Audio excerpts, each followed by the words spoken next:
Gracias a todos, bienvenidos. Gracias por la presentación a la Escuela de Salud Almenara. Nuevamente la invitación para poder estar en esta clase, en la ponencia del día de hoy. Bien, estamos iniciando entonces en estos momentos, siendo las 7:38. Bien, las 5:38, perdón. Y aproximadamente 7:30 estamos terminando.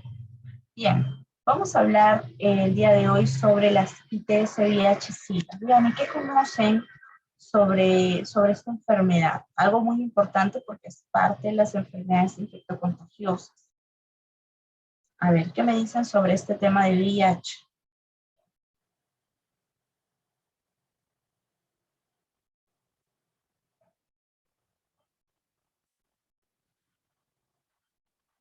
¿Alguien tiene alguna noción? ¿Conoce algo sobre el proceso, sobre el VIH, de qué se trata? A ver. Ay, para dos. ¿Alguien tal vez? Bien, les comento. El tema del ITS VIH-Sida es una enfermedad que ha causado miles y millones de pérdidas humanas en el mundo. Bien, ¿qué son las ITS que son parte de esta enfermedad que están aquí? Las ITS son las infecciones que se transmiten mayormente a través de las relaciones sexuales, que son las infecciones de transmisión sexual, ocasionadas por microorganismos como virus, parásitos o bacterias. Se dice que existen más de 20 ITS. Y la mayoría, lo bueno es que pueden ser tratadas y curadas, pero sí existen infecciones virales que no se pueden controlar, como el VPH, la hepatitis o el VIH, ¿no? Que son enfermedades que sí pueden pasar este problema, este inconveniente. Entonces, estas infecciones virales se dice que nunca desaparecen, pero lo bueno de todo es que sí se pueden controlar. No desaparecen, pero se pueden controlar. Ahora, además de todo ello, importante mencionar que dentro de estas enfermedades de ITS, debemos tomar en consideración la importancia que tiene la parte preventiva promocional, ¿no? En todos los jóvenes que actualmente están, pues, con el tema de las hormonas, muchas veces por la pandemia no se han recibido charlas de educación sexual, ¿no? Y seguramente en los exámenes les van a preguntar mucho de este tema, porque es un tema bastante típico dentro de las enfermedades infecciosas, ¿no? No sé si ustedes en algún momento han visto la película que está en Netflix y que se las recomiendo ver. La película se llama Salud para Todos. ¿Han visto esta película? Es una película realizada por la misma OPS. Aquí está. Es una película que incluso a mí me gusta mucho iniciar con una parte reflexiva, porque en verdad ayuda mucho a poder ver la realidad no solamente para nuestro país, sino para todo el mundo. A ver, les voy a colocar esta parte donde habla de VIH para que podamos entrar al tema.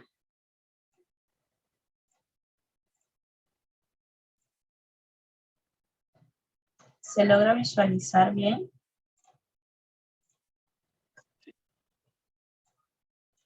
¿Sí? Sí, sí se visualiza. Ya.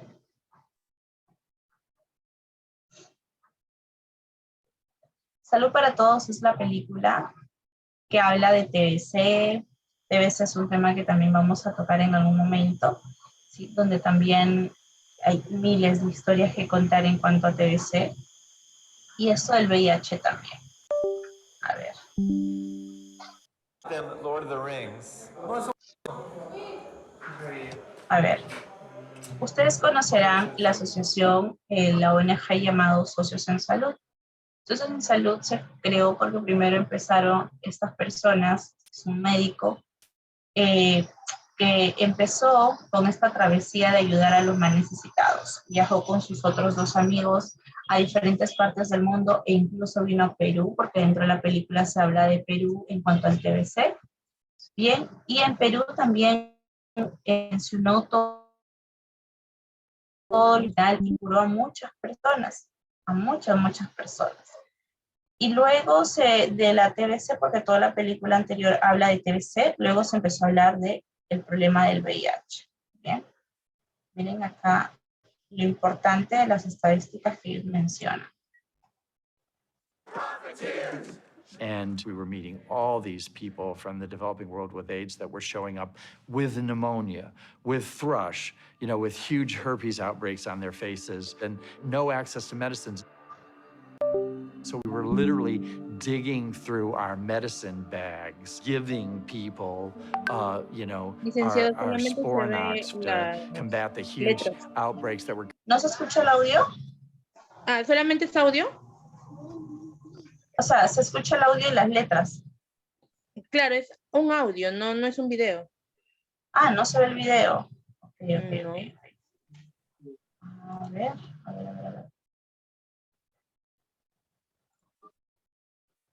¿En serio? Ahí no se ve el video.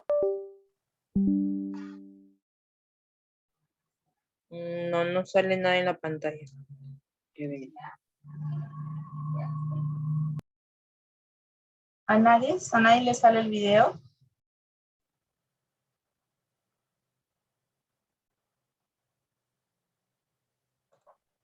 Fírmeme, por favor, a nadie le sale el video.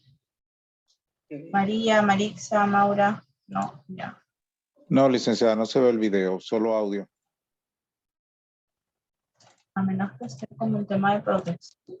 A ver, ahí.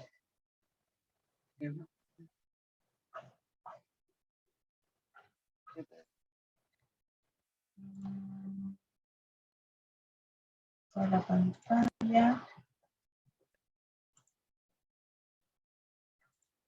Drop the.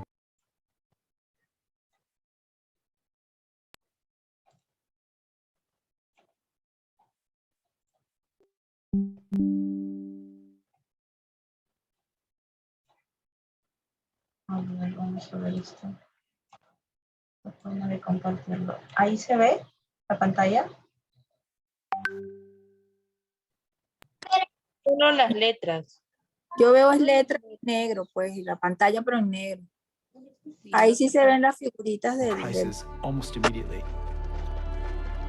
Ahí no se ve la asked one of our pantalla. team members, just find out. No. No, no se ve.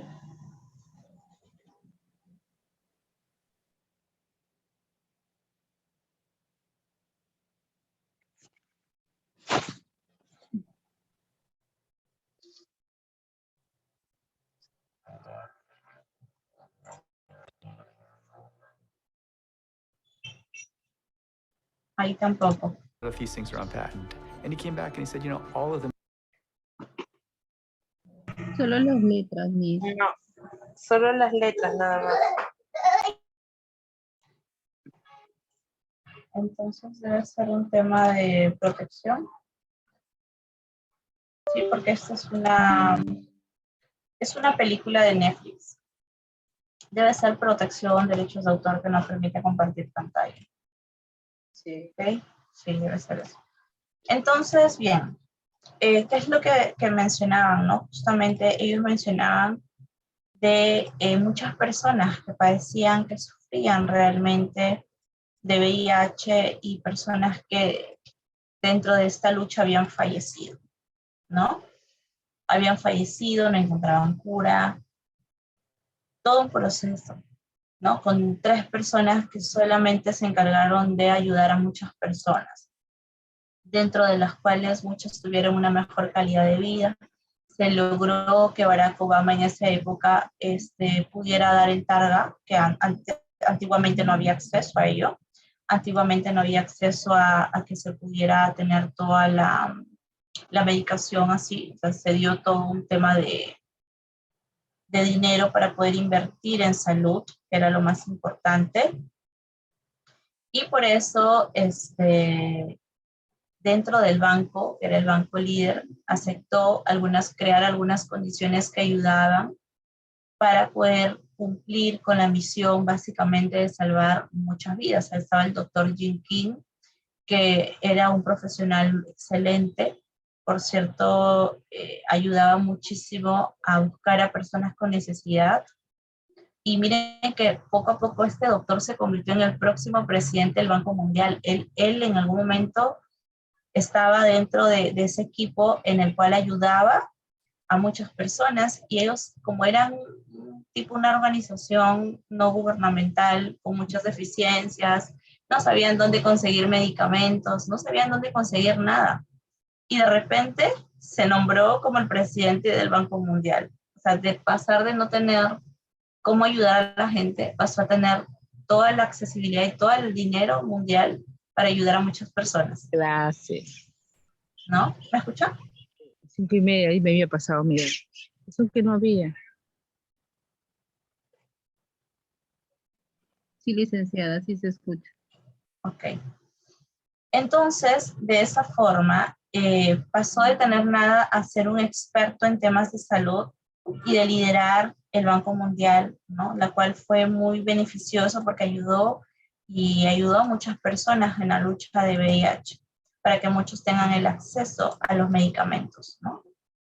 Hace poco el médico falleció, ¿no? Justamente falleció el mes pasado, si no me equivoco. Se recibió una noticia muy triste, ¿no? Él ha dejado, pues, como ese legado de esta ONG llamado Socios en Salud. Por cierto, muy interesante. Muy bien, continuamos entonces. Ay, sigue apareciendo esto. A ver, permítanme que no aparezca esto. Muy bien.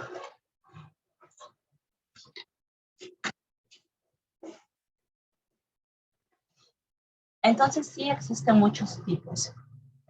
Bien, muchos tipos de ITS. Entre ellos tenemos la clamidiasis, tenemos la gonorrea, la sífilis, la candidiasis, la tricomoniasis, las verrugas genitales, los chancroides, los herpes genital, el retrovirus. Bien, miren todos los diferentes tipos de ITS que existen. ¿Y por qué son importantes las ITS? Realmente son importantes porque son una epidemia mundial. Se dice que cada segundo se infectan al menos 10 personas con algún ITS. Y 448 millones de casos nuevos son curables al año. Estas ITS virales activas o latentes, billones existen de VIH, de VPH y de herpes, ¿no? Que muchas veces no trae como la sintomatología clara y no te das cuenta hasta cuando ya estás en una etapa muy avanzada. Enfermedades emergentes y reemergentes como sífilis, gonorrea. Y en gestante con sífilis no tratada, el 25% de los embarazos terminan en natimuertos y el 14% en muertes neonatales. Entonces, las ITS son asintomáticas. Una de las preguntas de examen que siempre se realizan, si realmente las ITS son sintomáticas o asintomáticas, ¿no? Si no son sintomáticas, entonces no es una ITS. Si es una ITS, ¿no? ¿Cómo poderla identificar? Entonces, ¿cómo se llama para verla? Salud para Todos, se llama la película. Salud para Todos. Una película muy bonita en Netflix que habla de salud. Es un tipo un documental. Las ITS entonces suelen ser asintomáticas. Miren ustedes, suelen ser asintomáticas. ¿Ok? Tenemos la clamidia, que el 70% de las mujeres y 30% de los varones infectados son asintomáticos. La gonorrea, el 80% de las mujeres y el 20% de varones infectados también son asintomáticos. ¿Bien? Entonces, clamidia y gonorrea, que son muchas enfermedades asintomáticas, hay que tener mucho cuidado. ¿Cómo nos damos cuenta? Básicamente con observación. Mirando que la persona, la parte genital, esté bien, que no tenga algún tipo de alguna herida, ¿no? De algún bulto que pueda hacer sospechar de alguna ITS. Bien, entonces tenemos que sí, efectivamente, la mayoría de personas tenemos que son asintomáticas y solo los sintomáticos son pocos, son como pocos los que se ven, pero realmente lo que está debajo de este iceberg que vemos, realmente nos damos cuenta, no nos damos cuenta qué es lo que hay debajo de todo y pensamos que porque vemos solo la punta no sabemos qué tan profunda o tan superficial está, ¿no? Es como digamos, una forma representativa. La magnitud de las ITS en asintomáticos, se dice que 2 de 3 de cada 100, de cada 1000 hombres y mujeres tienen sífilis. 1 de cada 10 mujeres tienen clamidia. 5 de cada 100 varones tienen clamidia. 2 o 3 de cada 100 mujeres tienen tricomoniasis o vaginosis bacterianas. 2 o 3 de cada 10 mujeres. Eso es más común en mujeres. Usualmente hay vaginosis bacteriana por el tema también de la trusa, el no usar con algodón. 2 de 3 de cada 10 mujeres o varones también tienen herpes 2. Pero hay un grupo en los que estas tasas son más altas, ¿no? Y transmiten. Miren ustedes. ¿Qué complicaciones puede traer una ITS? En mujeres, por ejemplo. El dolor abdominal crónico, que puede deberse, ¿no? Un dolor abdominal crónico y no sabes de qué. Esos son prácticamente las complicaciones, que también es pregunta de examen. ¿Qué complicaciones pueden darse en una ITS? La infertilidad, que también es un tema preocupante y que se da, ¿no? El tema del aborto espontáneo, los embarazos ectópicos que hay. ¿Saben ustedes qué es un embarazo ectópico?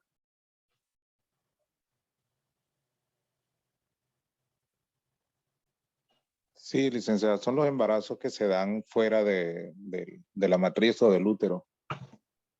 Ajá, muy bien.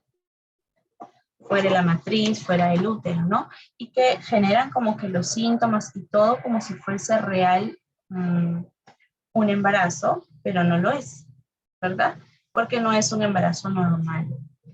Además de eso, también tenemos la sepsis, las muertes que suelen haber también en niños, en las propias mamás, las muertes maternas, el cáncer de cervix, bien, el abandono o la violencia. Entonces sí es muy necesario por eso el poder identificar estas ITS para evitar justamente todas estas complicaciones. En varones, ¿qué pasa en varones? La infertilidad, ¿no? Las estrecheces uretrales que también suelen haber, lo cual causa dolor al momento de orinar, ¿no? O compromiso prostático, ¿no? La próstata se inflama más de lo normal, hay una hipertrofia prostática, de grado 3, grado 4, que genera realmente incluso un posible cáncer, ¿no? Para eso se hace el PSA, para ver si la persona puede estar teniendo predisposición a un cáncer. Si no, también puede ser una inflamación. En los varones, bueno, hay que determinar también la edad, porque usualmente la mayoría de varones suelen tener este problema de hipertrofia prostática por la edad y es normal. Pero cuando esto ya se estaba haciendo en un grado más elevado, puede haber una causa como es la ITS. En neonatos también tenemos infecciones como cegueras. Por eso, cuando una persona se le detecta, o a una mujer se le detecta en su control que tiene una ITS, se les inmediatamente, sin pensarlo dos veces, esa persona tiene que realizar un parto por cesárea. No puede realizar un parto natural porque obviamente para el nivel de esa vía, el estar en contacto con los fluidos corporales puede generar una infección rápida en el bebé. Y esa infección puede generar ceguera, neumonía, malformación, incluso una persona muerta. Malformación básicamente no cuando nace, sino más bien cuando se está formando en el vientre y la persona tiene la infección, pero por ahí tal vez no toma la medicación, ¿no? O niños que nacen muertos, ¿no? Entonces, hay muchas complicaciones, sí, de las ITS que se pueden generar. ¿Qué influencia la transmisión de las ITS? ¿Qué puede influir? Nos dice María, voy a leer lo que nos dice María, un casito. Tuve una paciente con enfermedad inflamatoria pélvica de 17 años, ¿ya? Se le hizo la laparotomía de emergencia y de allí a la UCI por 15 días bien complicada. ¿Y por qué le hicieron la aparatomía? Ah, hola, profe, ¿cómo está? Buenas tardes. Por clamidia, muchas parejas, Uy, y bueno, dolor abdominal, abdomen en tabla. Cuando se le abre, yo enfermera quirúrgica, pues tenía enfermedad inflamatoria pélvica, tenía como una gelatina en cavidad, nos hizo un paro, la muchachita se complicó, 17 añitos, ya tenía como, no sé, como 15 parejas. wow. Por clamidia, se determinó que era por clamidia. Y mira, y terminó en UCI. Sí, sí, mal, casi muere y después, bueno, el médico enfrentarse al padre porque era la niñita de la casa, usted sabe, ¿no? Claro. La niñita que no salía del liceo, tranquilita. Sí, para que usted vea, pero sí se vio grave, grave con una clamidia. Claro, claro. Y no, y ahora ustedes, le dan ustedes ahora, bueno, yo soy docente de universidad e instituto. Ahora ya los chicos pues ya no tienen como, o sea, ellos tienen como esa personalidad imponente. Seguramente con los padres también pasa lo mismo, salen a la calle, ya no hay como ese miedo a salir a la calle, ya salen nada más, ¿no? Salen y sí, hay una preocupación constante, incluso hasta por la salud mental de los mismos chicos, ¿no? Muchos están siendo muy impulsivos, no sé si es por un tema del COVID propio, pero eso se ve también mucho en la adolescencia. La salud mental sí se ha visto perjudicada por la pandemia, ¿no? De por sí podemos haber tenido muchos chicos que en su época de universidad siempre tienen ansiedad, pero imagínense esa ansiedad con la parte de la virtualidad, yo creo que una mala combinación, ¿no? Se hace cada vez peor. Bien, ¿qué influencia la transmisión de las ITs? ¿Qué lo puede influenciar? Existen muchos factores, entre ellos factores sociales como el fracaso de no tener sexo seguro, no usar condón, pues posiblemente la señorita que de 17 años, bueno, la niña, ¿no? De 17 años, tuvo sexos no seguros, no usó condón, nada en ninguna pareja sexual, lo que ha permitido pues obtener una demoras en el diagnóstico y tratamiento, no cumplimiento del tratamiento por desconocimiento, por desconfianza, y no se trata a las parejas. Eso también es algo muy importante. El tema de las ITS no es un problema solo de una persona. Si tienes una pareja continua, y eso a veces pasa que el hecho de que justamente las personas que tienen ITS no tienen una pareja, tienen varias parejas sexuales, como mencioné en el caso de la niña. Y obviamente no sabemos esas parejas con qué otras personas han estado. Y es como que te acuestas con una persona y te acuestas con toda la fila de personas con la que estuvo antes. Más aún sin protección, ¿no? Y eso jamás pues vas a ir a decirle a la persona, trátate conmigo, porque no vas a estar con esa persona, luego estás con otra y así. O en todo caso, a veces suele haber problemas en parejas ya formales, también problemas de ITS, ¿no? También, eso también se tiene que tratar en parejas. ¿Ya? Ok. En vez de un simple honguito en parejas. ¿Qué influencia la transmisión de las ITS? Ver el factor comportamiento, como les mencionaba, que es algo clave y que hoy en día en la pandemia se ha visto muy perjudicada, ¿no? Realmente estamos viendo el factor comportamiento en los chicos, está teniendo como que ya un vaivén. Se necesita mucho apoyo psicológico en ellos, ¿sí? El reciente cambio nos dice de pareja, también es un factor comportamiento. El tener más de una pareja sexual, el tener parejas que tienen otras parejas, tener sexo con parejas casuales, no trabajadoras sexuales o clientes. No usar condón en cualquiera de las situaciones. Un factor biológico podría ser la edad, ¿no? Que básicamente la mucosa vaginal y cervical de la mujer que es más joven, es más susceptible, y bueno, la mujer versus varón, ¿no? ¿Qué más tenemos? Existe sí una estrecha relación. Y ahí viene el tema de las ITS, que en general me da una familia de muchas enfermedades. Entre ellas la más temida, creo yo, en muchas personas es el VIH. No, porque es una enfermedad que sabemos que no es incurable, que hasta ahora no hemos encontrado la solución, y tiene una estrecha relación. El hecho de tener una ITS incrementa el riesgo de VIH. Si tienes muchas parejas sexuales más aún, ¿no? Muchas de las medidas de prevención son las mismas. Igual, el uso del condón va a proteger no solo de un embarazo, sino también de una ITS. ¿Cuál es el manejo de casos que debemos hacer? La estrategia del control de ITS se dice que se basa en la prevención y el adecuado manejo de casos de ITS. Bien, es muy, muy importante. Además de eso, de los que llegan por ejemplo, a los servicios, no a todos se les hace el diagnóstico correcto. Bien. Para considerar que un paciente está curado o libre de infección, es importante el tratamiento de la pareja sexual, lo que hace con muy poca frecuencia, ¿no? Muchas veces no se hace con la frecuencia adecuada. Por lo tanto, de todas las personas infectadas con ITS, solo un número pequeño determina siendo curado, manteniendo su número alto de personas infectadas que perpetúan la transmisión. Muchos se cansan de la cantidad de medicación que se toma para poder tratar una ITS.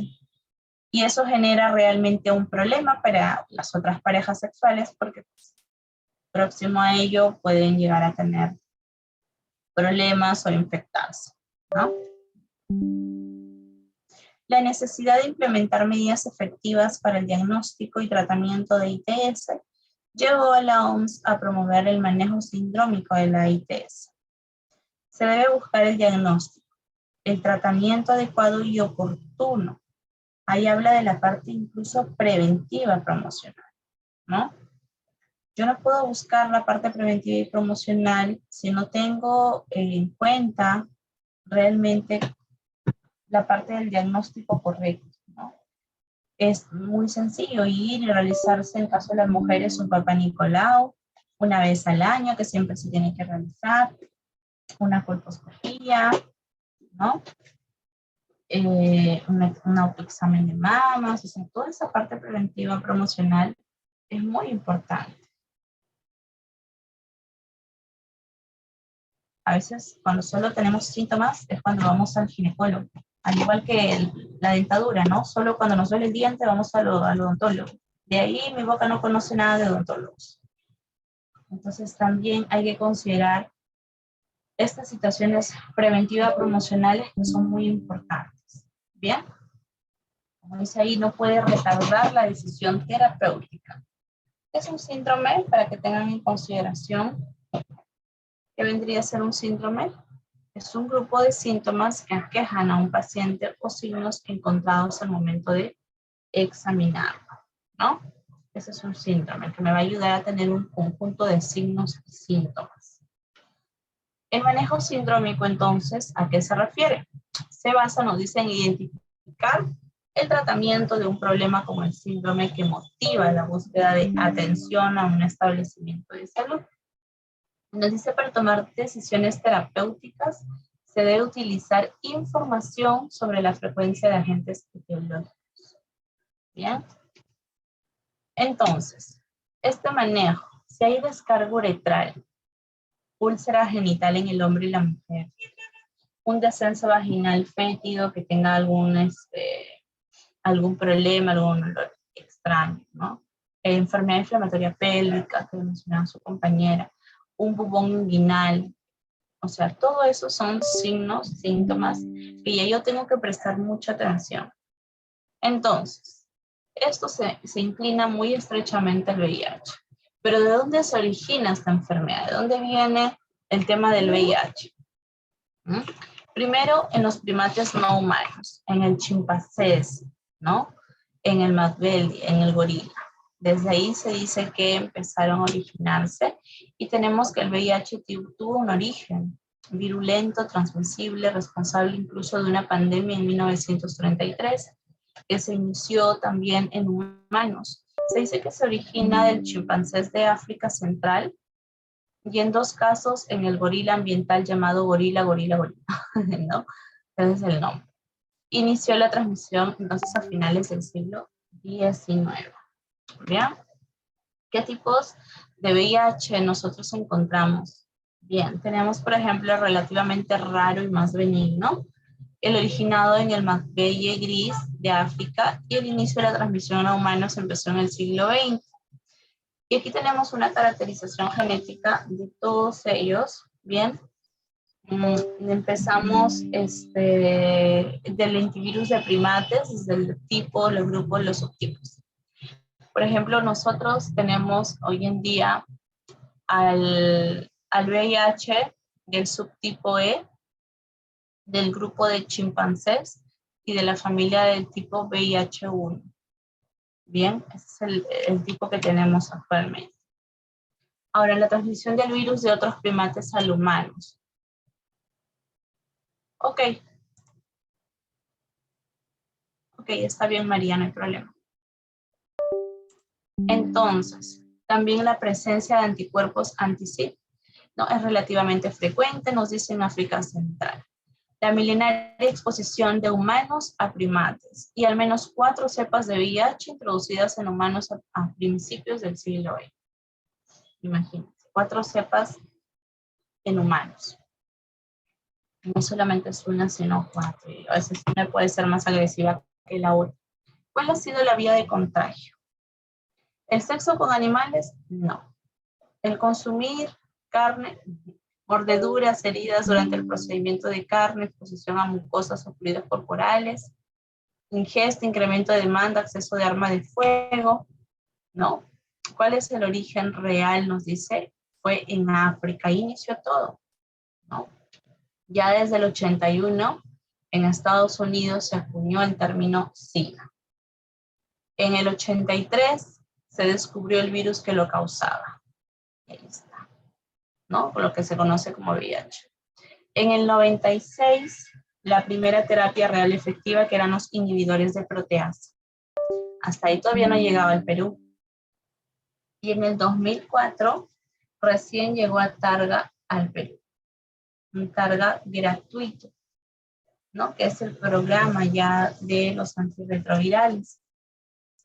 Pero miren que todo se originó a finales del siglo XIX. Entonces, por ahí en el examen les viene, porque este es un dato muy importante y que seguramente van a poderlo observar en un examen.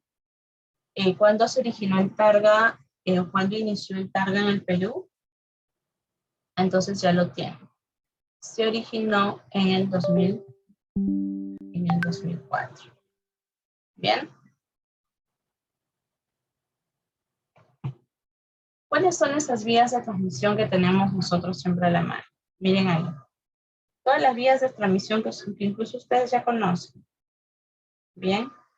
Ustedes ya conocen todas estas vías de transmisión, agujas, ¿no? Por ahí el incluso de una mamá con su niño, que ahora ya se puede como que prevenir.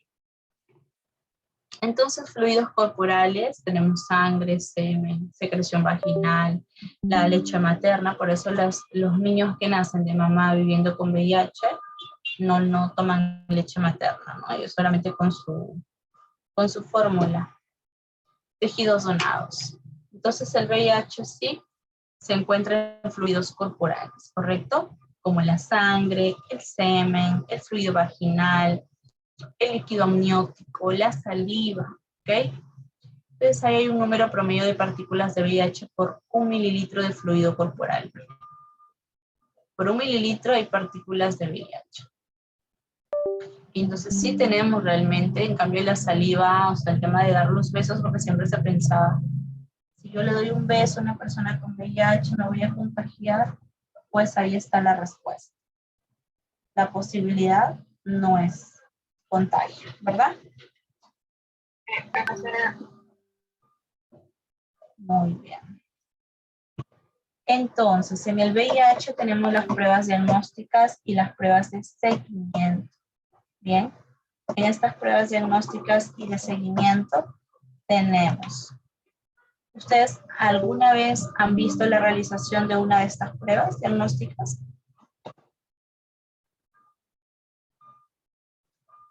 ¿Saben cómo se realiza la prueba de ELISA?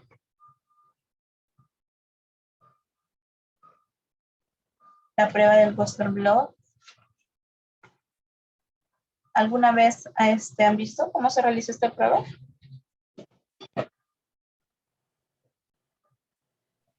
No, licenciada, al menos yo no. Nosotros no. Bueno, voy a cerrar esta página que no se ve. Vamos a ver esto.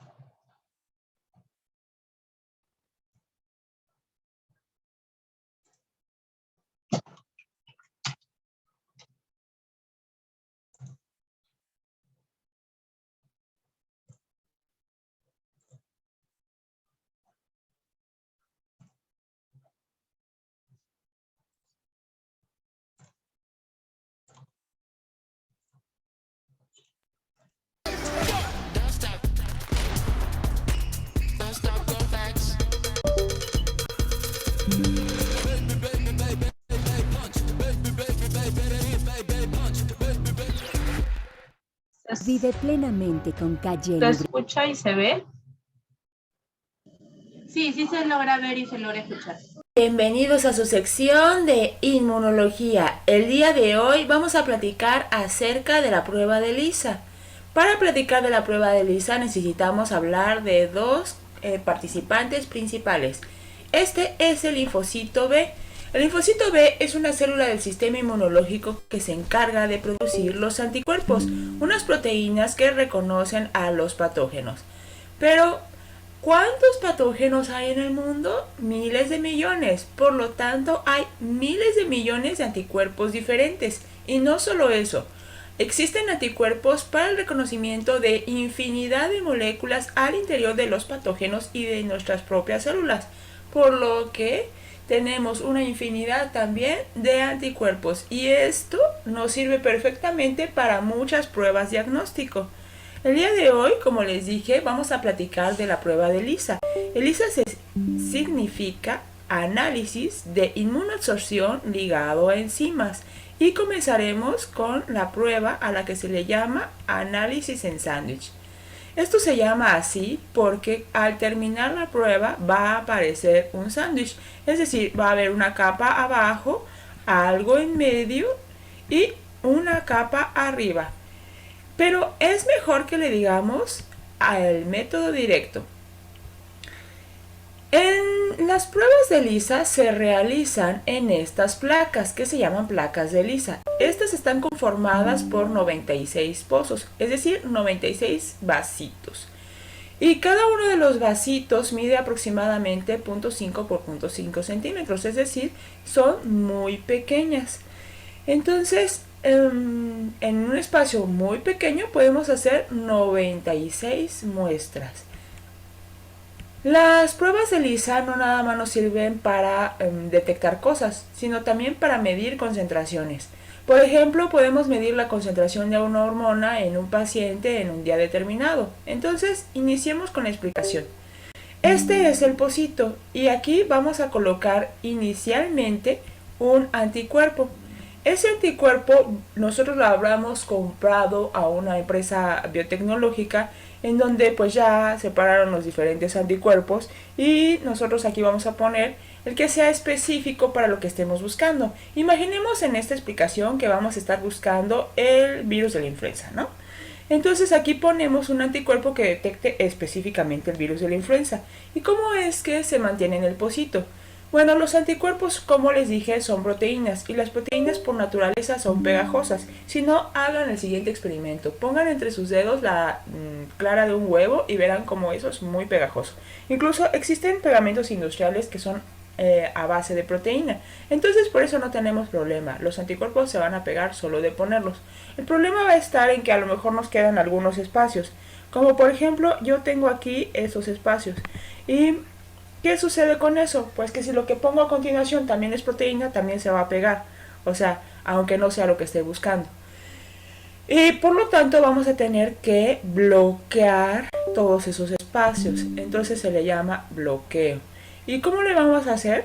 Pues vamos a agregar otra proteína que no sea de nuestro interés, como por ejemplo alguna solución de leche en polvo o albúmina. Y entonces eso va a recubrir todos los espacios que no recubrieron nuestro anticuerpo. Entonces ese sería el paso número 2. Una vez que ya tenemos así todo preparado, pues vamos a agregar la muestra del paciente o lo que queramos analizar. Por ejemplo, también podríamos analizar el agua del río o, no sé, la saliva, etc. Entonces, bueno, la muestra del paciente ya la tenemos por ahí preparada y la vamos a poner aquí. Entonces, todas esas muestras tienen una revoltura de muchas moléculas. No hay que preocuparnos, es correcto que tengan esa revoltura. Precisamente estamos buscando a ver si entre todas esas cosas que tienen también está lo que nosotros estamos buscando. A eso que nosotros estamos buscando se le llama antígeno. Por eso aquí le pongo AG, así se abrevia, ¿no? Entonces ya lo ponemos y pues no vamos a saber si ahí está, ¿no? Sino que pasado un tiempo, ¿cuánto es un tiempo? Eso depende de la calidad de nuestro anticuerpo y de también el antígeno, pero puede ser rapidísimo, ¿no? Existen pruebas que pueden ser como de 2 minutos o una prueba de 10 minutos, o sea, es muy rápido. Bueno, total que pasado el tiempo especificado por el vendedor del anticuerpo, pues vamos a voltear el pozo y lo que no se haya pegado en los anticuerpos se va a salir. Entonces, recuerden que ya todo lo demás está bloqueado, entonces no tiene capacidad de pegarse en ningún otro sitio más que en los anticuerpos. Y lo único que se pegará es específicamente lo que reconozca el anticuerpo. Entonces ya volteamos el pozo, lo que no se pegó se salió. Y lo siguiente que vamos a hacer es añadir un segundo anticuerpo.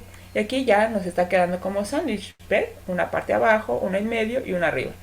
Y este segundo anticuerpo, así se le puede decir, o también se le puede decir anticuerpo secundario, tiene pegado ya por fábrica una enzima. O sea, esto no es natural, sino que ya en la fábrica se lo pusieron. Esta enzima de aquí generalmente es una peroxidasa. Y lo que va a hacer, pues como ustedes saben, las enzimas hacen reacciones, ¿no?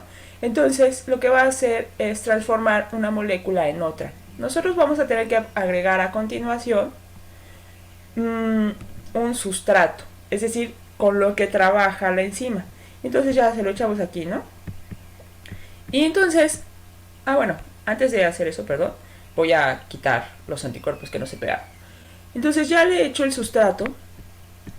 Y entonces la enzima va a trabajar sobre este sustrato y le va a cambiar el color. Y es entonces cuando yo me voy a dar cuenta de si aquí hay algo. Porque si aparece el color significará que por lo tanto está este anticuerpo. Y si está este anticuerpo, por lo tanto está mi antígeno. Si no estuviera mi antígeno, no se hubiera pegado el anticuerpo y todo se hubiera tirado al momento de voltear el pozo previamente a poner el sustrato. Entonces de esa manera ya detectó la prueba de ELISA si existe o no existe lo que estoy buscando. Además, la prueba de ELISA me da diferentes tonos, o sea, dependiendo de cuántos anticuerpos se pegaron. Entonces, por ejemplo, esta es una placa de ELISA. Aquí podemos ver que en este pozo, en esta muestra, no ocurrió nada de cambio de color. Eso significa que aquí no había antígeno. Por el contrario, acá sí hay antígeno. Pero también podemos decir que aquí hay menos antígeno que aquí. Y esto pues es a ojo nada más, ¿no? Entonces esto decimos es menos, esto es más, aquí no hay nada, según nosotros. Pero tal vez nuestros ojos no sean tan sensibles al cambio de color. Y entonces por eso lo medimos en un espectrofotómetro que está diseñado específicamente para ELISA. Entonces le decimos lector de ELISA. Este lector, pues como les digo, va a medir la luz que puede pasar a través de cada uno de los pozos y nos va a decir una medida exacta de la absorción. Y ya nosotros vamos a hacer la conversión para saber la concentración que tenemos de cada una de las muestras. Existen otras variantes del método de ELISA. Por ejemplo, tenemos el método indirecto. Una vez que ya tenemos el sándwich, a lo mejor nosotros no tenemos directamente aquí con la enzima. ¿Por qué? Porque nos sale más económico tener un anticuerpo general que reconozca anticuerpos, ¿sí me entienden? Entonces, por ejemplo, si esto es el de la influenza, tengo otro anticuerpo contra influenza, está bien. Pero también a lo mejor puedo medir, no sé, insulina, somatostatina, en fin. Y entonces todos estos anticuerpos tendrían que tener enzima. Y obviamente los anticuerpos que tienen la enzima son más caros. Entonces es mejor que nada más tenga puros anticuerpos contra anticuerpos que tengan enzima. Entonces estos anticuerpos detectan anticuerpos. Entonces si este se pegó, estos se van a pegar. Estos ya no, porque lo que detecta es lo que está así, ¿no? Esta partecita del anticuerpo. Como les dije, los anticuerpos son súper específicos y pueden detectar cualquier partecita de la molécula. Entonces estos anticuerpos están diseñados contra la colita de los anticuerpos. Como la otra quedó hacia abajo, pues ya no lo van a detectar, ¿no? Entonces, a continuación, estos anticuerpos se van a pegar aquí. Y otra vez, aquí tienen la enzima y otra vez les agrego, bueno, vacío para que lo que no se pegó se salga. Luego agrego el sustrato y el cambio de color ocurre. Otra variante de la prueba de ELISA es que, pues efectivamente, los antígenos pueden ser cualquier cosa, cualquier biomolécula, ¿no? Entonces, un antígeno puede ser un anticuerpo. Entonces, puedo buscar un anticuerpo en mi paciente. Porque existen, por ejemplo, determinados virus que viven en el interior, como el virus del VIH. Vive en el interior de las células. Entonces, no va a ser fácil que yo detecte al VIH. Lo que suelo detectar son los anticuerpos que la persona realizó contra el VIH. Es decir, nuestro sistema inmunológico, cuando está invadido, cuando viene una infección, realiza anticuerpos para combatir esa infección. Es decir, nuestro sistema inmunológico sí que se da cuenta de que hay algo ahí. Entonces, los linfocitos B de nuestro sistema inmunológico se van a poner a producir anticuerpos. Y nosotros, pues, vamos a detectar esos anticuerpos. Así que comercialmente lo que nosotros ponemos aquí es esto, que sería el virus. Mi ejemplo que acabo de decir sería que el virus del VIH, ¿no? Por ejemplo.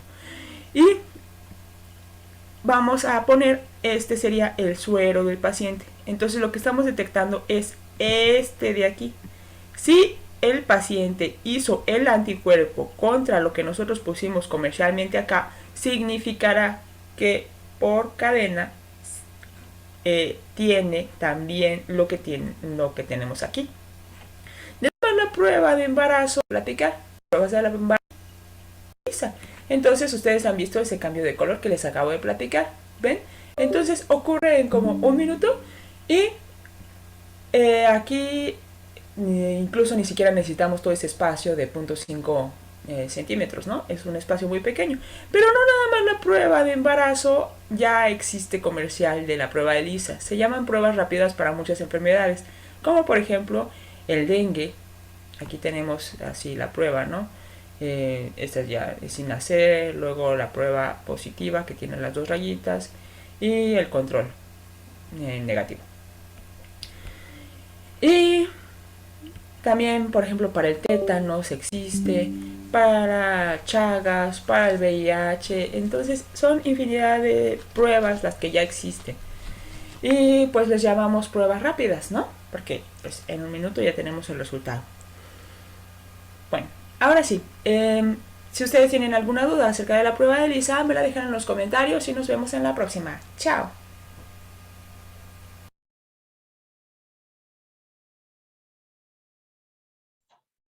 Bien, se dan cuenta que el tema de la prueba de ELISA no es tan sencillo la parte inmunológica. Hay varias cosas que comentar, ¿no? Con respecto a la parte inmunológica. Pero sí, esa es la parte de la prueba de ELISA. Luego hay otra prueba, que es la de Western blot. La prueba de ELISA es una prueba diagnóstica y la prueba del Western blot es una prueba confirmatoria. Bien, confirmatoria para ver si realmente la persona tiene el VIH. ¿Ya? Todavía no llegamos al Western blot, pero bueno, ya la voy a ir comentando ella. Continúo entonces. En las pruebas diagnósticas de tamizaje, estas son las de diagnóstico y las de seguimiento. Bien. Las de diagnóstico es el tamizaje como la prueba rápida o llamada también ELISA. Y las de confirmación es la IFI o el Western blot o el P24. ¿Qué fácil? Si por ejemplo yo tengo un tamizaje por prueba rápida positiva Y eso puede ser un caso clínico que ustedes les planteen en un examen. Si, por ejemplo, yo tengo una prueba de ELISA positiva por prueba, una prueba positiva por prueba rápida, la persona y tiene VIH positivo, ¿se realiza algún otro examen más o se considera esa parte positiva de la prueba? ¿Qué dicen ustedes?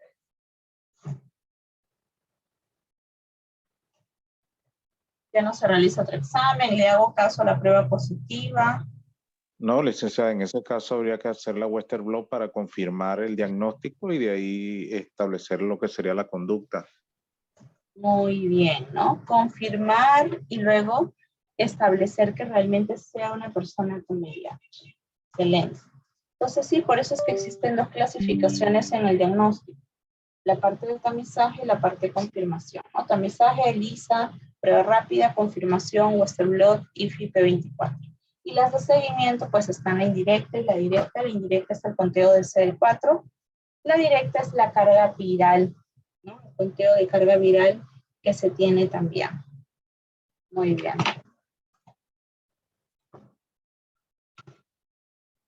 Dentro de las pruebas diagnósticas, permiten determinar si un individuo está infectado por el VIH. Esa es la idea de una prueba diagnóstica. ¿Cuáles son los diferentes tipos?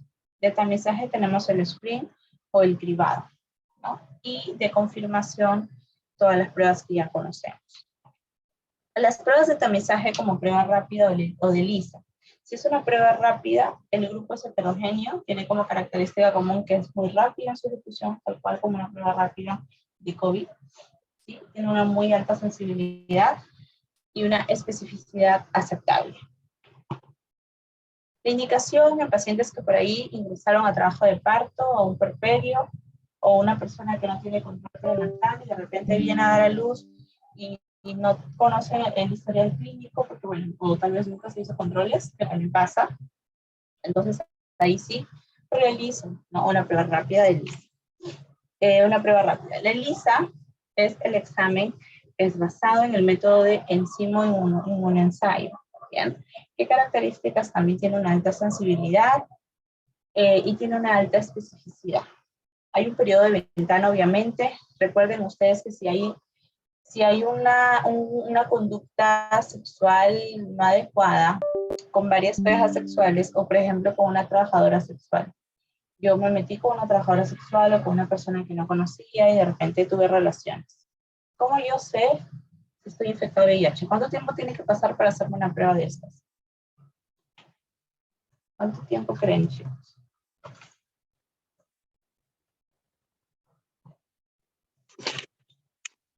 ¿Cuánto tiempo tiene que pasar para hacerme una prueba de ELISA? A ver. O una prueba de rápida. Bueno, una prueba de ELISA más que todo. ¿Cuánto tiempo después de haber tenido contacto con la persona con VIH? Imaginemos que la persona tuvo VIH. ¿Cómo me doy cuenta yo si realmente me contagié o no? A ver, ¿qué dice?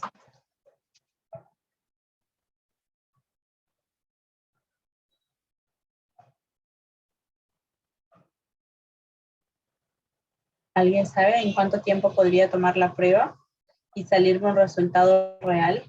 Pero siempre va a haber un periodo de ventana, así como en todas las enfermedades.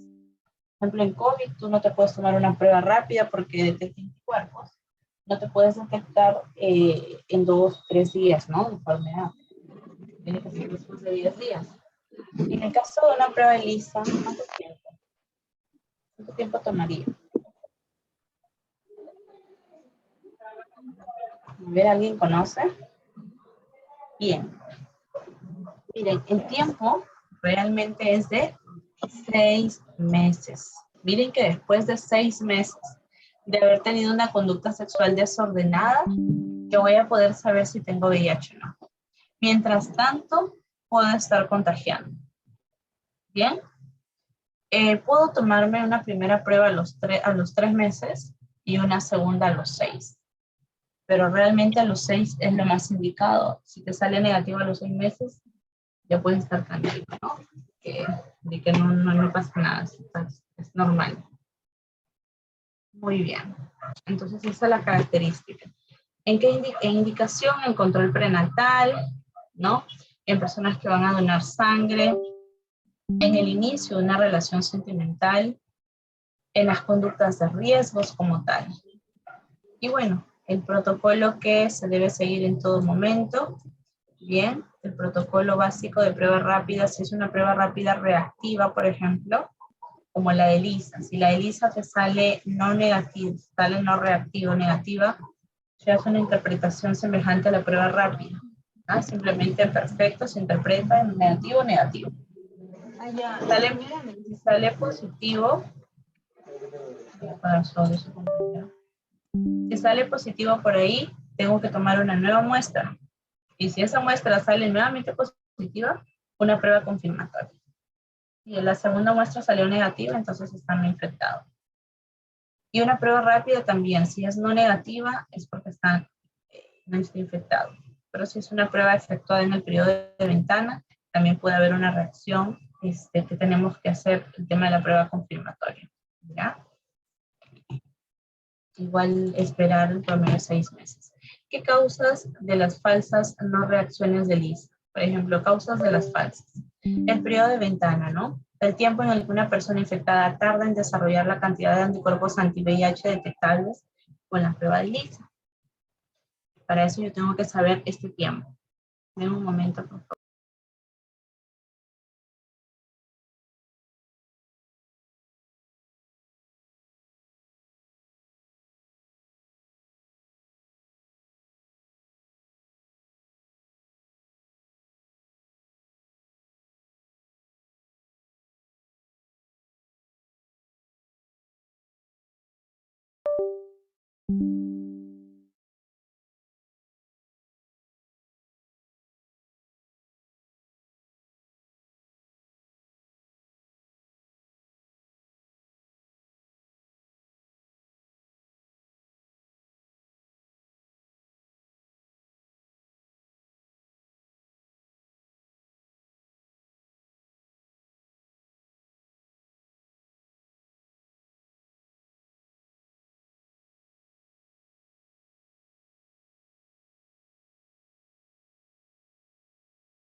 Gracias, mil disculpas. Entonces les mencionaba que era muy importante dentro de los 3 primeros meses, la mitad de los infectados tienen anticuerpos detectables 3 semanas después, imagínense, de la infección. Y se establece un periodo de 3 meses. Y ya luego, para poder tener un resultado confiable y bueno, no estar preocupados, 6 meses. 6 meses. Entonces, después de la última conducta de riesgo es suficiente para descartar la posibilidad. Si ya cada persona sabe, ¿no? Si estuvo con una conducta de riesgo por cualquier situación X, entonces sí o sí tiene pues que tener este tiempo, este plazo. ¿Qué causas de las falsas no reacciones? Por ejemplo, la etapa de derrumbe inmunológico en la fase SIDA. Existen también enfermedades infecciosas como la lepra, la TBC, el Mycobacterium, la hepatitis. O sea, lamentablemente las personas con VIH son las que más empiezan a venir enfermedades oportunistas, justamente porque el sistema inmunológico de una persona con VIH está disminuido, o más aún si están en la fase SIDA. Enfermedades autoinmunes como el lupus, artritis reumatoide, dermatomiositis, ¿no? Tenemos anticuerpos anticarbohidratos, anticuerpos antilinfocíticos y esclerodermia. Y otras causas diversas como el embarazo, ¿no? En mujeres multíparas, siempre puede haber. ¿Qué pasa con las mujeres multíparas, no? Tienen hijos constantes y a veces no se tiene o la protección adecuada con las parejas sexuales. O también suele pasar que no se tiene, ¿no? la precaución adecuada en cuanto a la higiene y todo lo demás. O el hecho de tener ya muchos hijos. Inmunización pasiva también es un proceso. Las vacunas, la hepatitis alcohólica, el trasplante de órganos, hemofilia, o sea, todos son esas causas diversas. Y bueno, las pruebas de confirmación como tal, solo se aplican a aquellas personas que tienen un resultado de ELISA reactivo. Entre ellas están las personas que tienen reactivo, perfecto, tienen que realizar esta prueba. Está la prueba de anticuerpo, la prueba de antígeno, ¿ok? Y a esas se le llaman, que ustedes muy bien lo mencionó su compañera, las pruebas de Western blot. Bien. Ahí está, la prueba de Western blot y la prueba de inmunofluorescencia indirecta. Bien, IFI, llamado IFI. ¿Qué es la IFI? Es una prueba que tiene una sensibilidad del 99% y especificidad del 99.8% semejante al Western blot. De entre la IFI y Western blot más preciso, obviamente. La ventaja de un menor costo, menor tiempo y simplicidad para la ejecución. Y miren, esta es la IFI. Se tiñe. Este es una IFI negativo, una IFI positivo. La IFI negativo no tendría que tener ningún punto amarillo y aquí sí lo tiene. El Western blot, de lo contrario, es una prueba que permite discriminar por la aparición de bandas reactivas, son bandas, frente a antígenos víricos que dirigen los anticuerpos presentes en la muestra. Aquí la interpretación se realiza según diversos criterios. Tenemos, aunque el más aceptado es el de la OMS, que exige, nos dice, la presencia de al menos 2 bandas de la envoltura. Y bueno, esta es básicamente toda la estructura del VIH, ¿no? Y cuando el Western blot es positivo, tiene realmente ese anticuerpo ahí presente. La prueba del Western blot, a ver.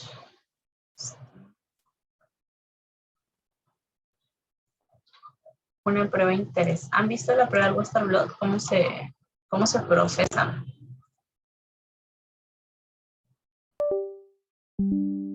Ahí está.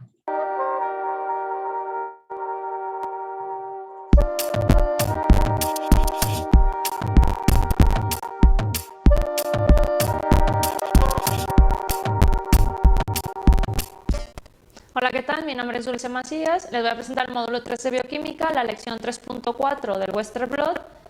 Hemos también realizado un ensayo en laboratorio donde podemos observarlo en el siguiente vídeo. En este vídeo les mostraremos cómo se realiza el ensayo de Western blot o inmunoblot. Esta es una técnica analítica usada en biología celular y molecular para identificar proteínas específicas en extractos celulares o de tejidos. La técnica utiliza 3 etapas para lograr esto: separación por tamaño, que es lo que aprendimos en la lección 3.3, transferencia a un soporte sólido y finalmente visualización mediante la marcación de proteínas con el uso de anticuerpos primarios o secundarios apropiados, que es lo que realizaremos en esta técnica. Como podemos observar en el vídeo, este es el material que requerimos para llevar a cabo la transferencia. Para que las proteínas sean accesibles a la detección por anticuerpos, se les transfiere desde el gel de poliacrilamida a una membrana de nitrocelulosa o de PVDF. También requerimos bases y almohadillas para colocar la membrana y llevar a cabo la transferencia. Por otro lado, necesitaremos un soporte donde colocar las bases una vez completado el montaje, una solución amortiguadora de transferencia que ayudará a mantener el gel y la membrana de nitrocelulosa, una cubeta y tapa en la que formaremos un campo eléctrico. Terminado el proceso de separación de la proteína por electroforesis de primera dimensión, como se explicó en la lección 3.3, sacamos el soporte y de él los cristales, dentro de los cuales se encuentra el gel con la proteína separada.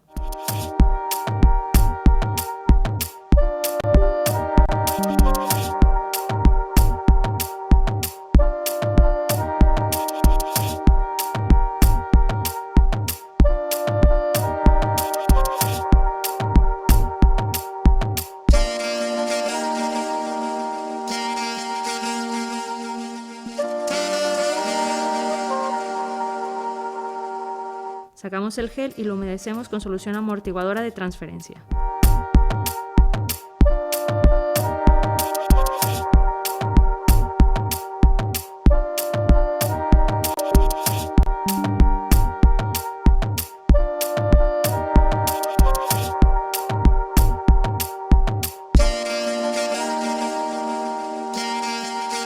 Con la misma solución humedecemos las almohadillas, 4 papeles filtro y la membrana de nitrocelulosa.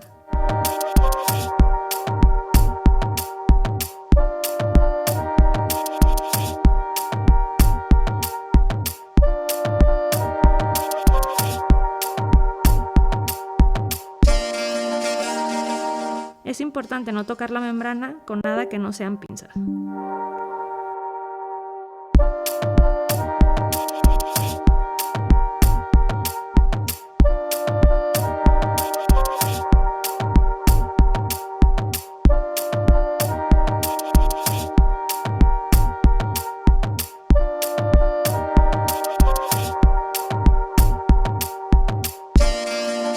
A la hora de montar el módulo de transferencia, el cual llamaremos sándwich, por la forma en la que se coloca, primero poner la base de plástico. La solapa de color negro sobre la que montaremos el sándwich, primero pondremos 2 almohadillas, una negra y una blanca, después 2 trozos de papel filtro, pasamos el rodillo para eliminar burbujas,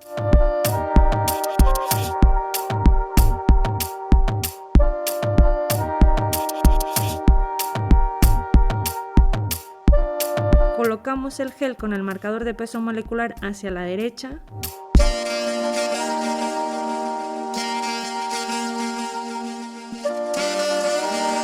Posteriormente se coloca la membrana de nitrocelulosa y otros 2 trozos de papel filtro.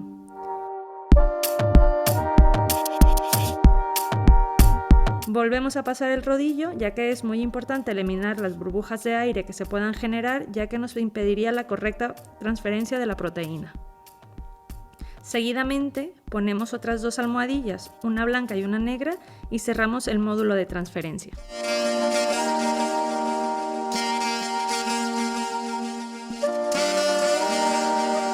Una vez complementado el módulo, lo introducimos en el soporte que estará dentro de la cubeta, lo colocaremos de cátodo a ánodo, es decir, la solapa negra deberá estar en la pared negra del soporte, llenamos la cubeta de solución amortiguadora hasta la mitad.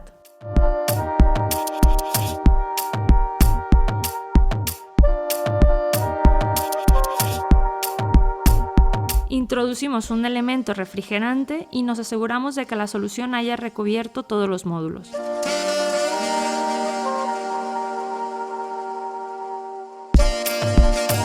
Colocamos la tapa comprobando que el cátodo y ánodo estén correctamente posicionados.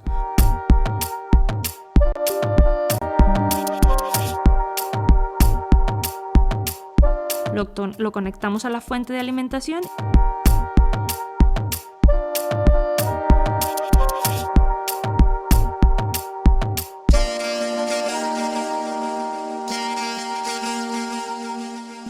Y la programamos a 100 voltios durante 1 hora.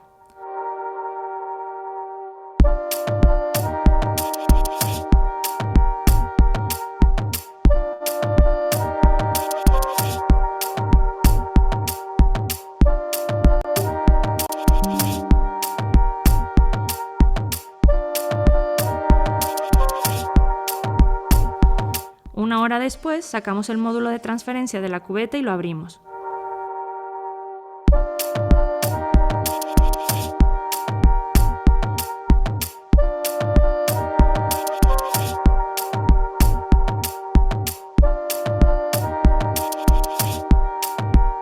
De aquí solo nos interesa la membrana de nitrocelulosa, ya que la proteína ha sido transferida aquí.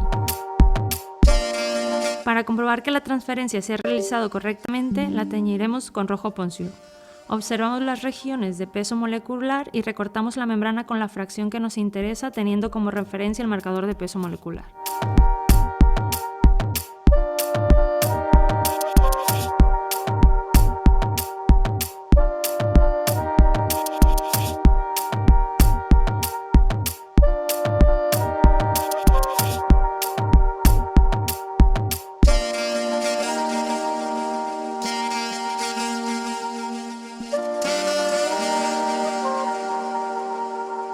Lavamos la membrana con agua destilada.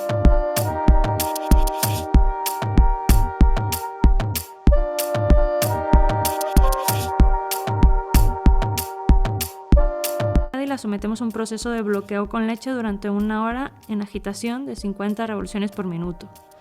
La caseína de la leche bloquea las regiones de la membrana donde no hay proteína, evitando así uniones inespecíficas.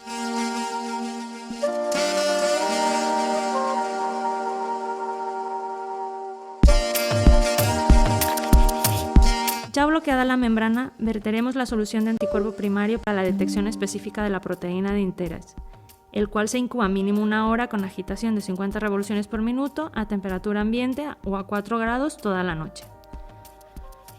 Transcurrido el proceso de incubación para el anticuerpo primario, se realizan 3 lavados con TBCT en intervalos de 10 minutos con una agitación de 100 revoluciones por minuto. Después incubaremos la membrana con el anticuerpo secundario. La naturaleza de este dependerá del huésped en el que se ha generado el primario. Puede ser de conejo, ratón o cabra, entre otros.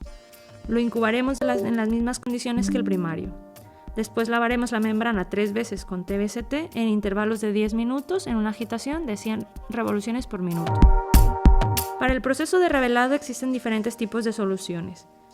Nosotros usaremos en este caso el femto.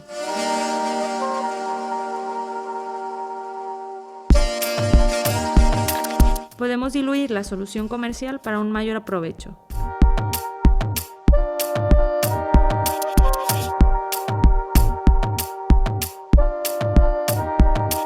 Agregamos a la membrana 1 mililitro de solución reveladora e incubamos durante 2 minutos.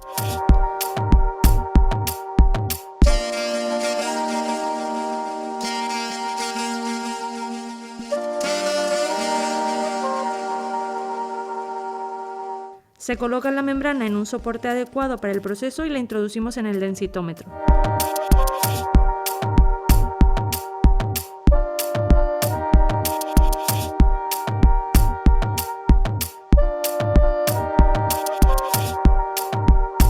Debemos cerciorarnos de que el densitómetro está listo para comenzar, es decir, a menos 27 grados centígrados.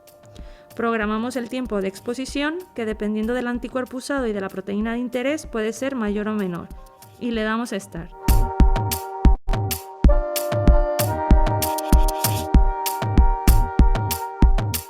El densitómetro detectará la señal emitida por el anticuerpo unido a la proteína de interés, dando la señal del sustrato quimioluminiscente.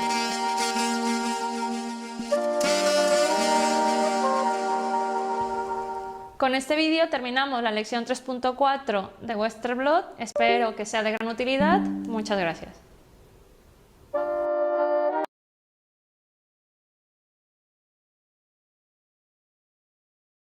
Bien, ¿qué les ha parecido esta parte de cómo se procesa el Western Blot? Impresionante, ¿no? Hola chicos, ¿qué les ha parecido? ¿Ya lo habían visto antes? No, licenciada, pero es un proceso bastante largo y complejo. Sí, es un proceso complejo, justamente por eso es que también demora el resultado. Cuesta una prueba muy carísima, ¿no? Y bueno, con todo lo que se ha visto, para muchas personas yo creo que sí, toma un tiempo bastante alto.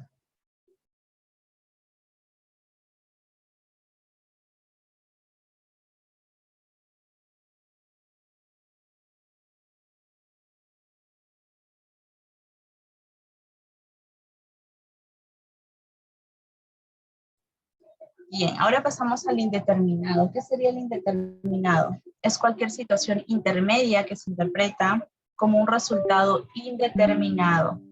¿Qué causas del Western blot pueden ser indeterminados? Por ejemplo, la seroconversión reciente, recién nacidos de madres seropositivas, ¿no? Una persona que recién ha tenido infección, una persona que tiene una mamá seropositiva, una enfermedad avanzada con grave deterioro inmunológico, una reacción cruzada por alguna enfermedad autoinmune o incluso el embarazo. Los diagnósticos en los recién nacidos. Eso también es una pregunta bastante frecuente que se hace en pediatría. En recién nacidos y niños menores de 2 años, tiene características propias por la transmisión pasiva de los anticuerpos maternos que dificulta la interpretación de las pruebas de tamizaje y confirmación. Ahí tenemos las IgG maternas que pueden persistir hasta los 18 meses de vida. Bien, y la prueba también indicada para establecer diagnóstico precoz, que es la reacción de cadena de polimerasa, que es también llamada PCR.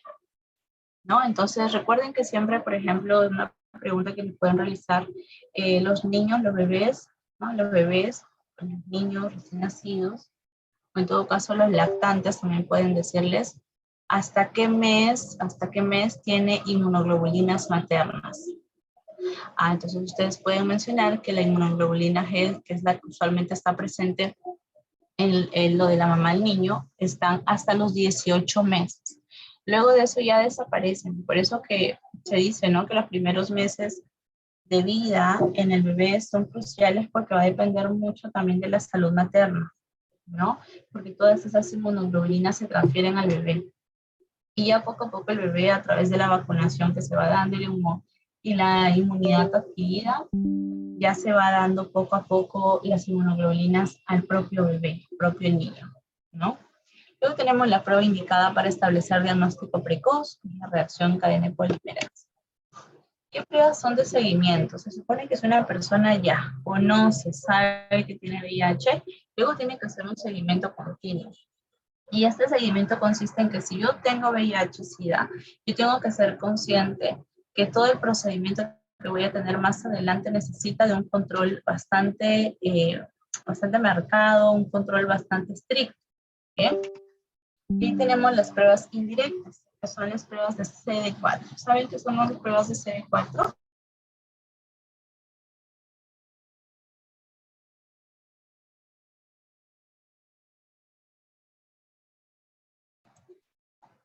Ahí como ustedes ven, tenemos las pruebas de CD4, ¿no? Las de linfocitos CD4, que son muy importantes.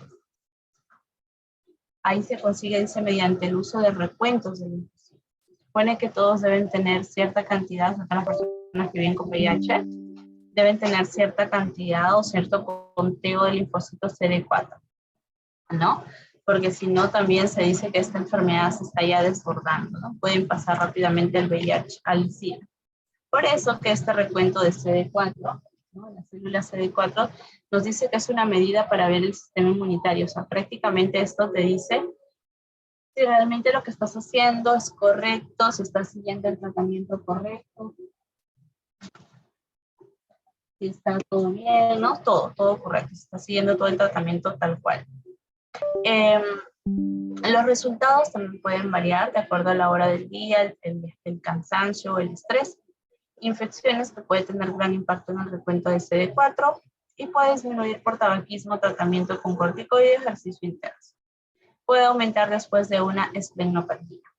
Entonces, miren, se supone que lo ideal es que cada vez que se haga un recuento de CD4, la persona que vive con VIH debe efectuarse en el mismo laboratorio y la toma de muestra debe hacerse a la misma hora del día, cada vez que se va a realizar. ¿Y cómo debe estar? Se supone que el recuento normal de CD4 debe estar entre 600 a 1200 células por milímetro cúbicos. ¿Bien? Y de esa forma se dice que se está teniendo un recuento normal. Entre 25 al 40% de los leucocitos corresponden a los linfocitos. Del total de linfocitos dice que alrededor del 30% son CD4. Por eso es que es importante, ¿no? Por eso es que estos linfocitos tienden a bajar bastante rápido cuando no están con un recuento normal de CD4. Entonces se sugiere análisis siempre cada 3, cada 6 meses. O sea, de esa forma evalúan a los pacientes con VIH que realmente estén cumpliendo el tratamiento. Ahora, cuando el reencuentro de CD4 llega a menos de 350 células por milímetros cúbicos, la mayoría recomienda iniciar targa, ¿no? Iniciamos targa porque la targa de alguna forma son antirretrovirales que permiten elevar estas células CD4 a un valor normal, no un valor como 350, ¿no? Que es complicado. Según la CDC, se considera SIDA un individuo que, por ejemplo, tiene menos de 200 células de CD4, imagínense, o un porcentaje de menos del 14% de CD4. O sea, mientras menos CD4 tengas y no estés dentro del valor normal, eso es peligroso, ¿no? Y es porque ya estás considerándote como una persona con SIDA. Ustedes saben que la fase SIDA es una fase ya última, terminal del paciente con VIH. Y justamente pasa con aquellos pacientes que llegan a tener estas células CD4 muy por debajo de lo normal. Bien, entonces empieza targa, porque la targa le va a permitir nuevamente poder elevar estas células CD4. O sea, con eso se da cuenta el médico y la persona que evalúa al paciente que tenga a su cargo si está cumpliendo un buen tratamiento o no. El inicio del tratamiento profiláctico de infección oportunista. Bueno, aquí se inicia básicamente todo el tratamiento profiláctico de infección. Se dice que menos de 200 células CD4 podría ocasionar incluso una persona con neumocitis. Una persona con menos de 100 puede llegar a tener toxoplasmosis. O una persona con menos de 75, Mycobacterium avium. En otras palabras, una persona con un procedimiento así, con células CD4 disminuida muy por debajo de lo normal, causa realmente enfermedades. ¿Ok? Por eso tenemos que tener muy en consideración a las personas y estar siempre sensibilizando la importancia realmente de todos los medicamentos antirretrovirales. Algunas pruebas directas, ¿no?, que debemos considerar es las evidencias en el avance de la infección por VIH mediante la cuantificación del virus. Bien, ¿cuáles son esas evidencias? La cuantificación de la viremia plasmática, en este caso más conocida como ¿qué? Como carga viral, que en esta prueba es una prueba que al medir puede llegar a tener o evaluar la eficiencia del targa. ¿Alguna vez ustedes han tenido la experiencia de dar targa a algún paciente?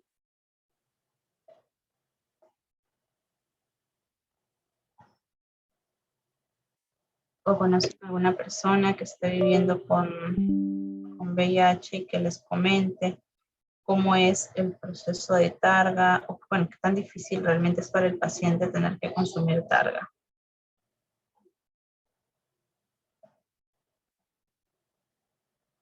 Porque para ellos no es fácil, ¿no? El tener que consumir targa, la targa te da una serie de efectos secundarios y muchas veces es el motivo por el cual dejan la medicación.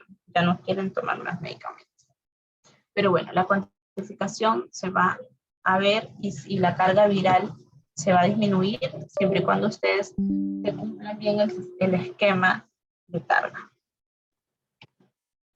Indicaciones clínicas.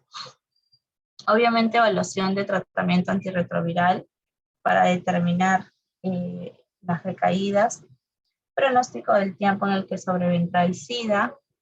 El mejor resultado del análisis de carga viral es el detectable. ¿Qué pasa? Que hay personas que son muy responsables ya una vez teniendo el proceso de enfermedad, ¿no? Y cuando muchas veces las personas son indetectables, entre comillas, significa que son personas positivas, pero que cuando les realizas la prueba no aparecen como positivas, parecen como si realmente estuvieran sanas. ¿Bien? A eso se le llama indetectable. Pero no quiere decir que no exista, porque ya sabemos que no hay cura para la enfermedad, ¿verdad? Pero imagínense que no se puede detectar. Y eso significa que se está haciendo bien el trabajo, ¿no? Muy bien. Personas con carga viral alta, ¿ok? Tienen más posibilidades de progresar rápidamente al estadio SIDA. Por ejemplo, si yo tengo una persona que además de una enfermedad, ¿no?, tiene un estado SIDA, ¿no?, definitivamente voy a tener todo este problema y la posibilidad de progresar más rápidamente al estadio por justamente la enfermedad. ¿Bien? Se dice también que más de la mitad de pacientes con cargas virales por encima de los 250.000 copias por milímetros presenta una progresión rápida al SIDA en menos de 5 años. Y los pacientes con menos de 11.000 copias no presentan progresión en ese lapso a menos que el CD4 fuese muy bajo. Por ello es necesario estimar conjuntamente carga viral y recuento de CD4. Entonces, qué importante es realmente que las personas puedan tomar conciencia de que además de tener la enfermedad, tienen que controlarla. Se sugiere entonces ofrecer una terapia antirretroviral a toda persona con una carga viral de 100.000 copias más, ¿no? Sí o sí tienen que tener esta terapia antirretroviral.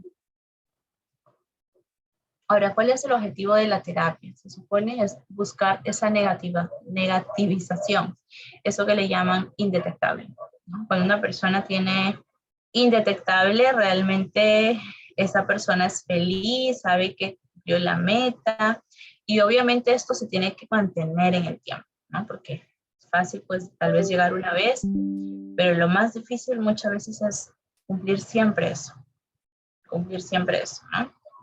Entonces, sí tenemos que hacerlo cumplir en todo momento. El tratamiento efectivo, si la ACV disminuye al menos en un 90% dentro de las primeras 8 semanas de tratamiento o de terapia.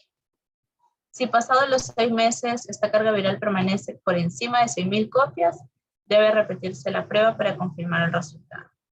Si se confirma, hay que considerar un cambio de terapia. Algo no está pasando, algo no va bien, algo no está pasando bien. Pues eso también es muy peligroso, ¿ya? ¿Hasta aquí alguna pregunta? Creo que he hablado mucho hoy día.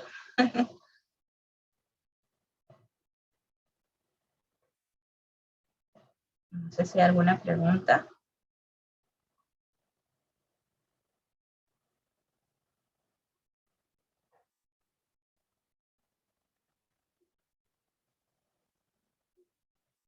Ninguna, ya continuamos. Consideraciones, entonces, se debe esperar 4 semanas después de una infección o vacunación. Los resultados pueden ser alterados si hay una infección intercurrente. Entonces, Targa es una terapia, no se olviden, Targa es una terapia antirretroviral. ¿Bien? Antirretroviral. Que tiene como objetivo disminuir la cantidad de virus en sangre, o sea, la carga viral, y aumentar el reencuentro de linfocitos CD4. ¿Bien? Es el régimen utilizado en los pacientes con VIH-Sida, con el que se espera se logre reducir la carga viral a niveles indetectables. Es lo que se quiere con la terapia antirretroviral. Vamos a colocar aquí, permítanme.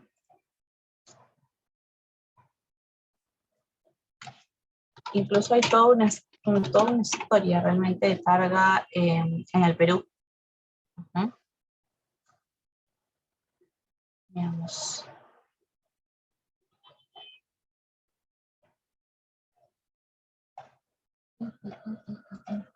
VIH.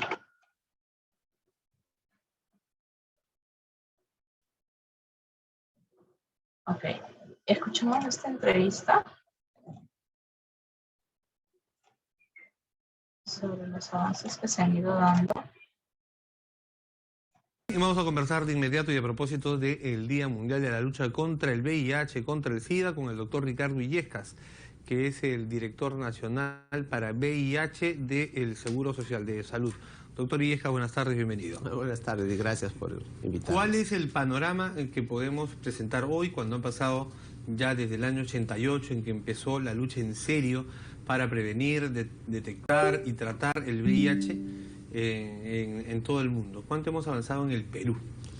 Bueno, tenemos logros muy importantes. El acceso a la medicación de los pacientes que adolecen de esta infección es universal.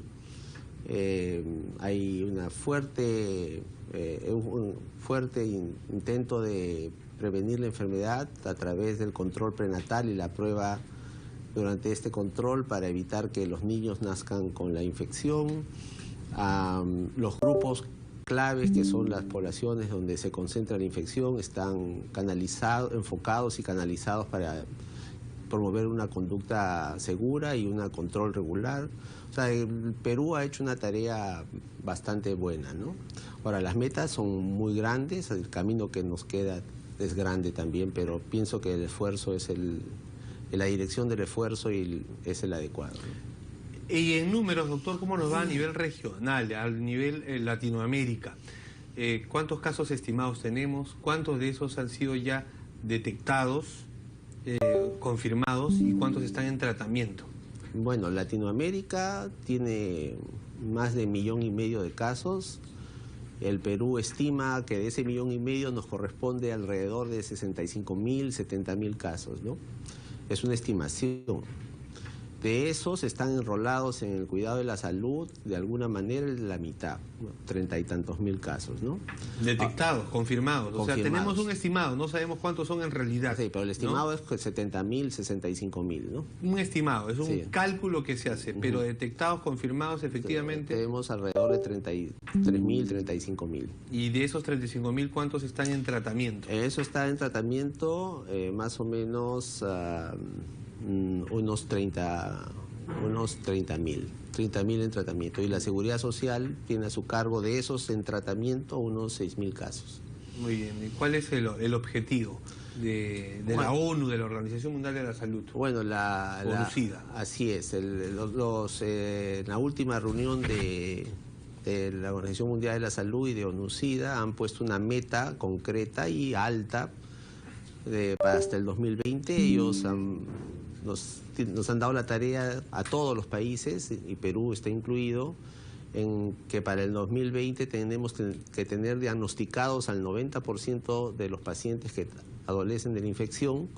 De ese grupo, 90% debe estar en tratamiento, y de ese grupo el 90% tiene que estar con carga viral indetectable, que es la medición que hacemos para saber que el paciente está yendo bien con el tratamiento, ¿no? O sea, la distancia que la brecha... ¿En cuántos años es eso, doctor?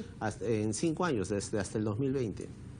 En los próximos 5 años tenemos que haber cumplir avanzado esa tarea. De actualmente tener poco más del 50% de pacientes con VIH o confirmados en los servicios de salud nacionales, llegar hasta el 90%, es bastante. Es un esfuerzo grande.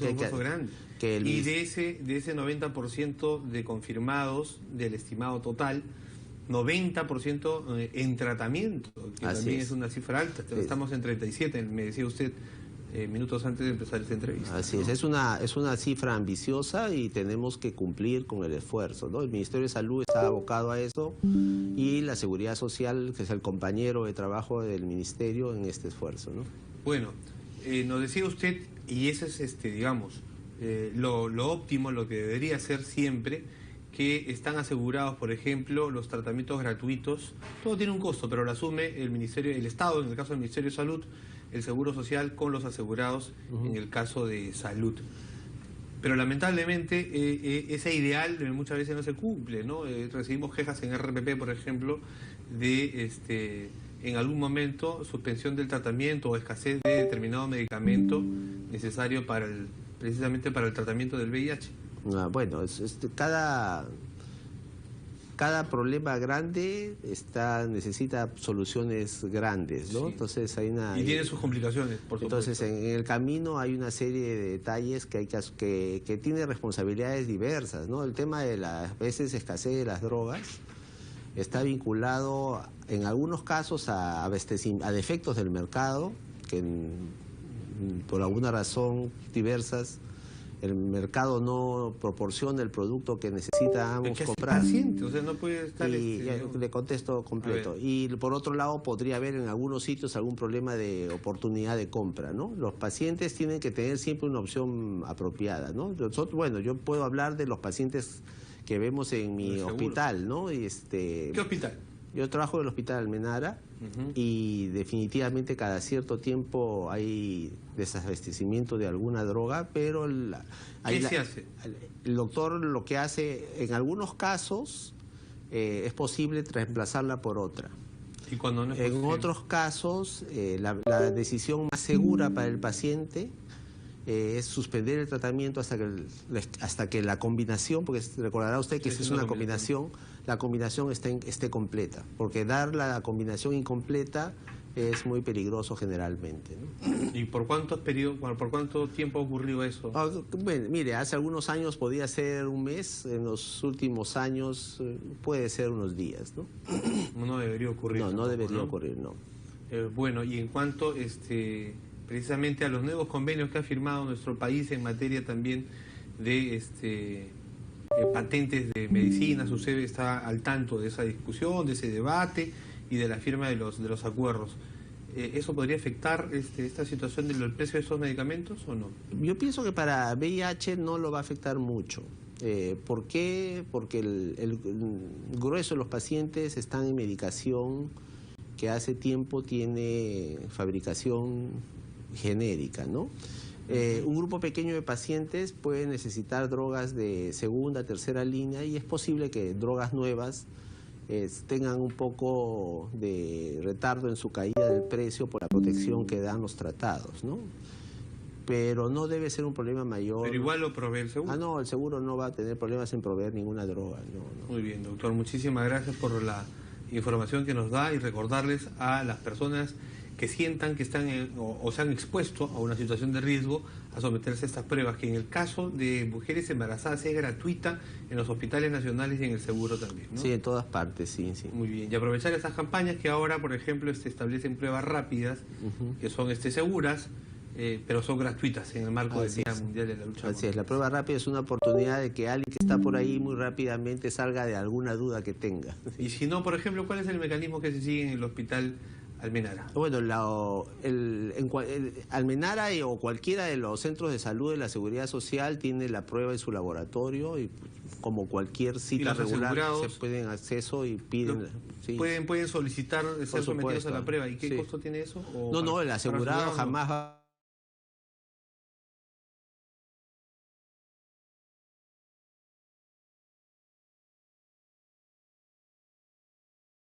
Nacional de VIH del Seguro Social de Salud.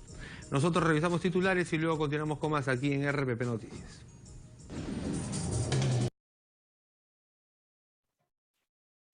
Muy bien. Entonces miren cómo las medidas preventivas son muy importantes, ¿no? Justo lo que mencionaba, todo lo que se ha hecho con la lucha y todo eso, ¿no? Interesante realmente. Hay muchas cosas aún por hacer.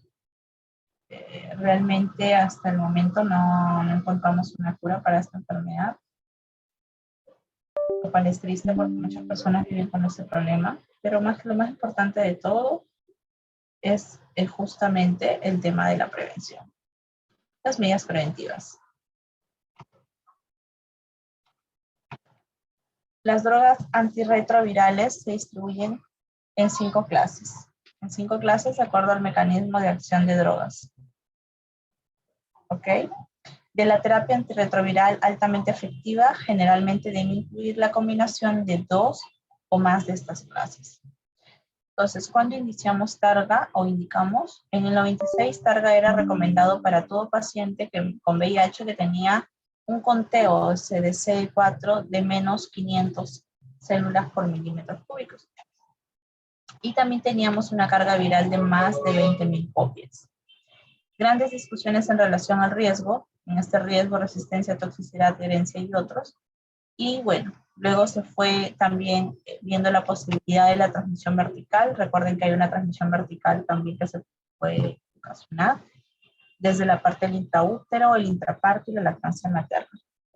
Y aquí tenemos el intraútero, que también es un procedimiento que se puede dar. Y miren, de todos, el porcentaje mayor del cual se puede dar una transmisión es justamente en el intraparto, con un 75%.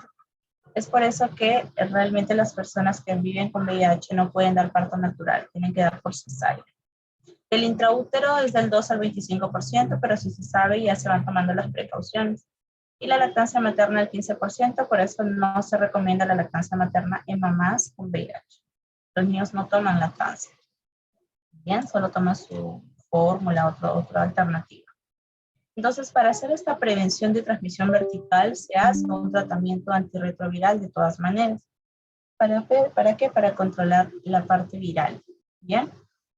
Entonces, se hace como cesárea la alternativa electiva, ¿sí? Para evitar un contagio.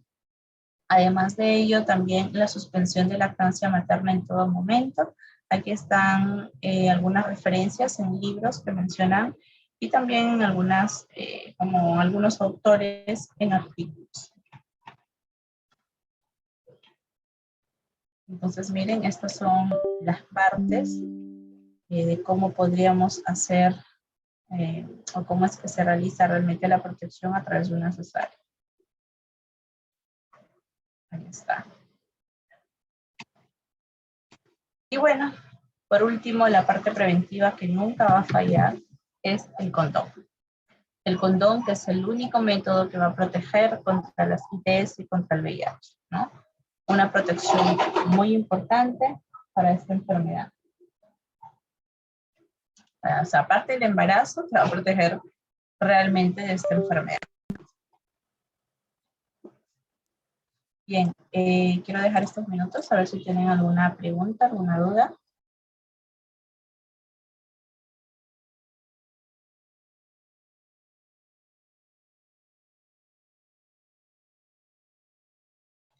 Un tema bastante frecuente que también suelen plantear en casos clínicos en los exámenes es justamente los embarazos adolescentes. Bien. Los embarazos adolescentes también suelen darse, muchas veces te pueden preguntar alternativas como ¿por qué se puede dar un embarazo adolescente? ¿No? Básicamente algunas preguntas como esas.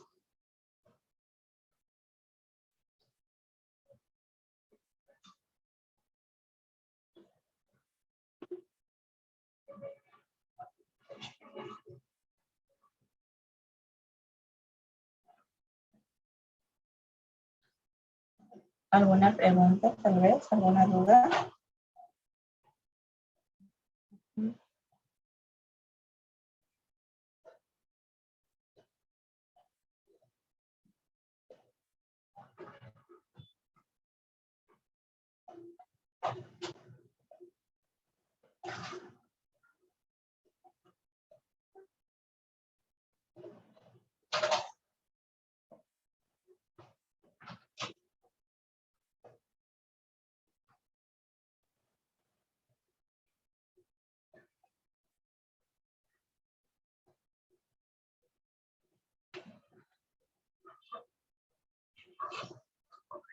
¿Han estado resolviendo su banco de preguntas, chicos? ¿Ya han encontrado alguna pregunta relacionada al tema?